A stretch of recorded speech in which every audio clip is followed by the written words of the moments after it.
ఇంకా బోలెడంత సమయం ఉందనుకుంటే తాపీగా ఉంటారేమో కానీ టైమ్ అప్ అనే సౌండ్ వినిపిస్తుంది అనుకున్నప్పుడు మాత్రం స్పీడ్ మామూలుగా ఉండదు. ఆల్రెడీ నవంబర్ స్టార్ట్ అయింది, డిసెంబర్ తరుముకొస్తోంది. దానికి తగ్గట్టే సినిమాల సందడి కూడా చాలానే ఉంది. ఎన్నాళ్లుగానో ఊరిస్తున్న పీరియాడిక్ సినిమా కాంత ఈ నెల 14న ప్రేక్షకుల ముందుకు రానుంది.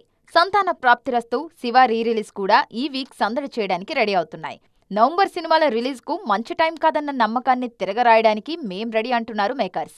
ఈ నెల 21వ తేదీ Allari Naresh, 12 year railway colony, రాజు వెడ్స్ రాంబాయ్, ప్రేమంటే సినిమాలతో పాటు దాదాపు 9 రిలీజులు కంటి ముందు కనిపిస్తున్నాయి. మంత్ ఎండ్ మాత్రం ఆంధ్రా కింగ్ తాలూకాతో రఫ్ఫాడించడానికి రెడీ అవుతున్నారు ఎనర్జెటిక్ స్టార్ రామ్. డిసెంబర్లో స్టార్ హంగామా అఖండ 2తో షురూ అవుతుంది.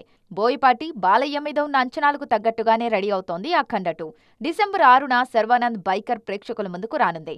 19న అవతార్ ఫైర్ అండ్ యాష్ కోసం కూడా జనాలు వెయిటింగ్. క్రిస్మస్ కానుకగా డిసెంబర్ 25న 1కి 5 సినిమాలు రిలీజ్ కి ముస్తాబవుతున్నాయి. రోషన్ హీరోగా నటించిన ఛాంపియన్, గుణశేఖర్ యుఫోరియా, ఆది సాయి కుమార్ శంబాల అందులో ప్రధానమైనవి. సేమ్ డేట్ కి మోహన్ లాల్ వృషభ కూడా ప్రేక్షకులకు కనువిందు చేయనుంది.